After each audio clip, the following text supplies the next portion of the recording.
Hello, hello les comicsphiles, j'espère que vous allez bien. En tout cas, moi ça va encore une fois super, car aujourd'hui je vais vous donner mon humble avis sur ce joli petit livre qui est relativement épais, car c'est un omnibus de Marvel. Et je pense que vous avez tous reconnu Howard the Duck, qui se tape l'affiche, comme on dit. Donc ce livre a été écrit par monsieur Steve Gerber. Bon, connu surtout car il a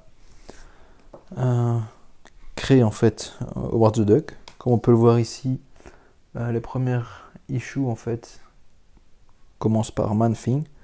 Donc Howard a fait son introduction, enfin est venu d'abord du comics Man-Thing et après il a eu sa propre série. Donc ici ça englobe à peu près toute la grosse série de Howard the Duck. À l'heure actuelle il n'y a pas forcément beaucoup de de comics sur Howard the Duck. Je sais qu'ils ont commencé à refaire un petit reboot récemment. Mais voilà, ça c'est vraiment du old school. Donc qui regroupe en gros les 33 issues d'Howard the Duck. Les 33 premières issues.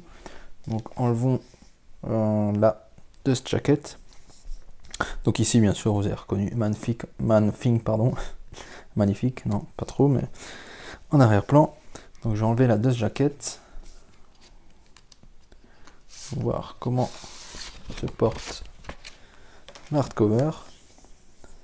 Donc sur le front on a exactement la même chose. La tranche aussi. Par contre à l'arrière on a une petite image assez sympa d'Howard the Duck avec les yeux un peu injectés de sang. Bon, pour ceux qui connaissent Howard the Duck et pour ceux qui ont aussi vu le film, sachez que ce petit personnage s'énerve très très vite. Donc je pense que c'est pour ça qu'il avait les yeux quand même assez rouges. Et là je crois que ça vient justement du reboot qui est assez récent de Howard the Duck. Donc comme je vous ai dit, c'est vraiment du old school. Pour ceux qui aiment pas trop lire, un petit intérieur très sympa. Ça rappelle un peu la ligne Masterwork de Marvel. Donc oui, je disais, pour ceux qui aiment les comics avec peu de texte, je vous conseille pas du tout ce livre là, car comme je vous ai dit c'est du très old school, donc il y a beaucoup de texte. Donc là on le voit, hein, c'est quand même très très vieux comme comics. Voilà, même commencé en 73 quoi. En 1973. Donc ici on a, voilà, on le voit ici, hein, commencé en 73 et les 33 issues se sont arrêtés en gros en 79, mais il y en a eu encore quelques-unes là, en 80, pardon. Team Marvel Team Up en 80. Et en 86, il y a eu quelques issues encore. Donc il y a quand même eu un grand gap. Et entre 86 et de nos jours, il n'y a pas eu grand chose sur Howard the Duck. Donc voilà, comme je vous ai dit, tout commence par Man-Thing. Alors c'est vraiment des histoires assez what the fuck. Alors au début on s'attache quand même assez vite à Howard, qui était qu'un simple canard en fait, qui a rien demandé à personne et qui se retrouve projeté dans une autre dimension pour sauver la Terre. Enfin sauver les dimensions en fait, même pas seulement la Terre, mais plus que ça d'ailleurs. Et en gros ici il a fait une grosse chute dans l'espace pendant très longtemps. On ne sait pas le temps exact, mais il a fait une grosse chute, justement, ça se passe dans Man-Thing. Toute son équipe qu'il a rencontrée ici, justement, croit qu'il est mort. Mais ils vont le revoir très vite. Donc voilà, ici, il se fait une grosse chute dans le vide et il disparaît. Donc pour toute l'équipe ici, le magicien, la sorcière, le chevalier et de Man-Thing, enfin l'homme-chose, il est mort. Mais il se trompe car il atterrit sur la Terre, comme on le voit ici. Mais bien sûr, sur Terre, il n'y a pas c'est des humains qui habitent la Terre et non des canards. Donc il est un peu choqué, mais ça va vite lui passer. Il va faire la rencontre des... Comment il va les appeler? Il va les appeler des... Pas des hommes singes, enfin les singes quoi. Il va appeler les hommes des singes. Et il va arriver des aventures assez rocambolesques. Ah, petite apparition de Spider-Man. C'est la petite apparition sympa du livre. Il y a les dessins, au début les dessins sont très sympas. Et après j'ai l'impression quand même qu'il commence à... Le dessinateur commence un peu à décliner. Ou je crois qu'il y a carrément un changement de dessinateur. Et les dessins sont plus aussi poussés comme vous pouvez le voir ici. Ou encore un team-up. Voilà, c'est même de Marvel Treasury Edition. Voilà, comme je vous dis, c'est du what the fuck. On voit ici qu'il devient master du quack fou. Hein, pour ceux qui ont vu le film, vous savez de quoi je parle. Donc voilà, c'est très... Comment dire, c'est what the fuck. Les histoires sont assez sympas. Au final, je suis pas forcément très accroché. Parce que voilà, Howard il est tout le temps énervé en fait. C'est un des points récurrents qui est pas forcément très agréable à force. C'est assez redondant, je dois dire. Bon, c'est pour les adultes, hein, comme on peut le constater. C'est pas pour les enfants.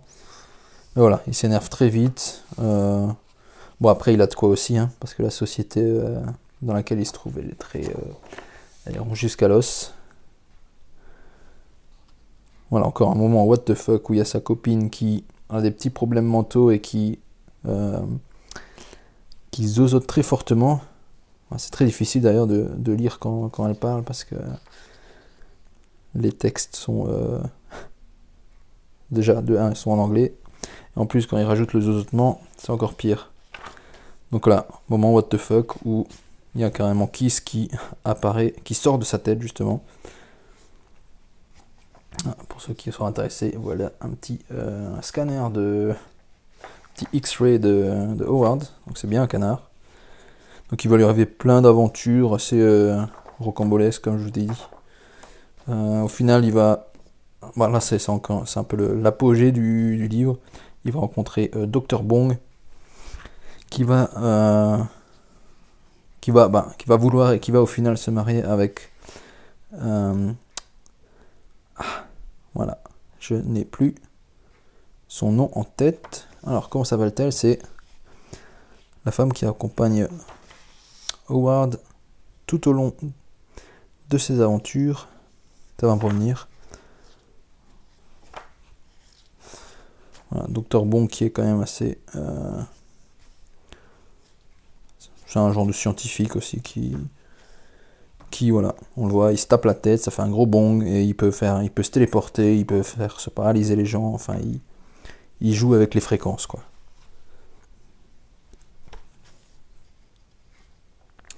Et du coup voilà, il va vouloir se marier avec la copine de Howard. Et il va le réussir car il va la prendre par les sentiments et lui dire que si Howard, enfin si elle ne veut pas se marier avec lui, ben Howard, il va lui arriver des bricoles. Donc en fait ce Dr Bong, c'est un scientifique qui va voilà, qui mène des expériences et qui là voilà, vous voyez, on croit que cette personne-là est une femelle qui vient du même monde que Howard, mais non, c'est un canard qui a été on va dire humanisé ou transformé en humain. Et là, comme vous pouvez le voir, c'est Howard qui a été transformé, lui, en humain complet. À part les doigts, je crois. Ou alors c'est parce qu'il n'a pas encore enlevé ses gants. Non, je crois qu'il a toujours que 4 doigts. Bon. Voilà, bon, ça va rien arranger à son caractère, hein. Il va être encore plus en colère. Là, on le voit qui retrouve son équipe du début qui lui a... grâce à laquelle, enfin je dirais pas grâce à laquelle, mais à cause de laquelle il s'est retrouvé projeté sur une autre planète. Il doit re-sauver encore une fois l'univers connu, comme on va dire. Et c'est un peu un clochard, je vais dire, parce que il travaille pas vraiment, il squatte chez les gens. Enfin voilà, déjà ils ont pas un appartement stable. Encore une fois, what the fuck. Voilà, là ce passage-là, il est très sympa. Celui-là, j'ai bien aimé, bon, c'est déjà vers la fin. Mais toute la partie là, c'est vraiment que des petites histoires what the fuck. Sympa, je dirais sympa, mais sans plus. Celle-ci, j'ai bien aimé parce que c'est vraiment ça suit tout au long de l'issue, ça suit un psychiatre en fait qui reçoit des gens et tous ces gens lui disent qu'ils ont vu un canard parler. Et il va tous les envoyer, voilà, quand les bip bip, il va tous les envoyer à l'internat car il pense qu'ils sont fous. Et ce n'est pas vrai du tout. Et à la fin, justement, il se dit, qu'est-ce qui se passe? Il y a trop de monde qui commence à parler d'un canard qui parle. Et là, hop, il les voit passer à travers enfin, il le voit marcher dans la rue. Et c'est lui justement qui va se faire envoyer à ce moment-là dans l'asile psychiatrique. Voilà, petit échou sympa. Qu'est-ce que je peux dire d'autre encore? Voilà, c'est des what the fuck. Il y a aussi des moments dans l'espace. Des moments dans l'espace sont assez sympas comparé à ceux qui se passent sur Terre. Et il y a aussi un moment où Howard the Duck, surtout en Amérique, je pense, il était connu pour ça. Il y a une grosse pub dessus. Je sais pas si je vais réussir à vous en trouver une. En fait, Howard the Duck s'est présenté aux présidentielles. Il n'a pas gagné, bien sûr. Mais il y avait pas mal. Je crois que c'est même ici. Non. Je pensais vous trouver. Voilà ça. Get Down America, vote Howard the Duck. En 76. Voilà. Issue aussi sympa ici, où il se transforme en genre d'Iron Man pour se battre contre Dr. Bong. Bon, bien sûr, il va se faire... Ouais, c'est un gros plagiat, hein, c'est une pâle copie d'Iron Man, qui va pas tenir très longtemps d'ailleurs. Encore un petit Spider-Man. Donc là, lui, il est au début et à la fin du livre.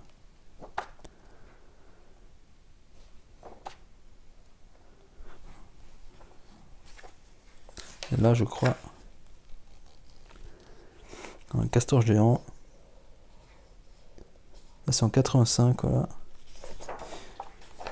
Donc la trame principale, en fait, se finit surtout avec Dr. Bong.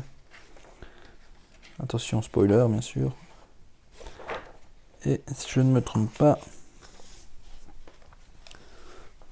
Bon, au final, il s'est passé plein de choses. Ses potes, ses amis, il y en a un qui s'est fait tirer une balle dans la tête ou je ne sais où. Celle qui zozote, elle est encore vivante. Elle s'est aussi pris un coup sur la tête, je crois. Mais au final, ils ont réussi à se débarrasser de Dr. Bong et tout est rentré dans l'ordre. C'est-à-dire que Beverly, voilà, sa copine du tout début, ne se retrouve plus mariée avec Dr. Bong. Et là, en fait, c'est juste des petites issues sympas. Donc ici, avec l'apparition de Spider-Man.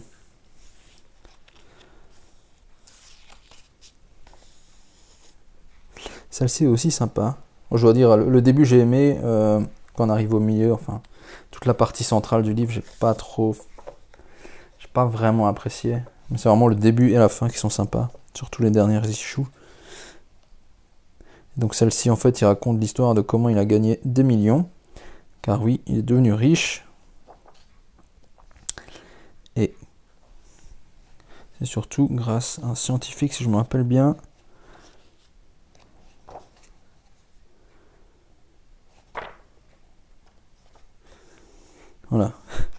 Non, c'était surtout comment il a tout perdu aussi. Non, il est devenu riche en fait, je sais plus comment d'ailleurs. Et en fait, il a été rongé par la solitude et il a voulu avoir une autre personne. Enfin, il voulait rencontrer quelqu'un du sexe opposé, mais de sa qui vient aussi de sa planète. Ça a été malheureusement pas possible. Du coup, il a rencontré un scientifique qui, lui, pouvait résoudre ses problèmes.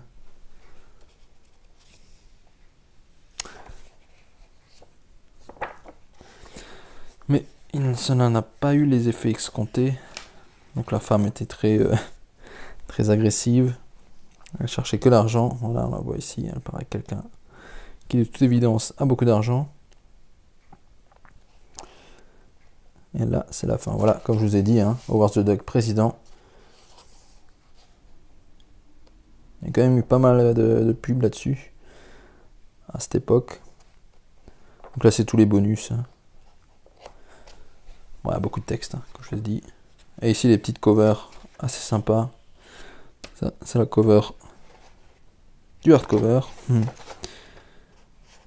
Là, Steve Gerber, un petit hommage à Monsieur Gerber ou Gerber, qui nous a quittés en 2008. Voilà. Alors le livre est quand même assez dénonce quand même assez les problèmes de la société de 1970-1980. Donc c'est vraiment très sympa, surtout ceux qui connaissent ce qui s'est passé en Amérique, enfin l'état de l'Amérique à cette époque. Mais bon, tous ceux qui veulent connaître un peu les origines de Howard the Duck, je conseille ce livre quand même. Je vous ai dit, le début est sympa, le milieu un peu moins, et la fin avec toutes les petites issues additionnelles, c'est assez sympa.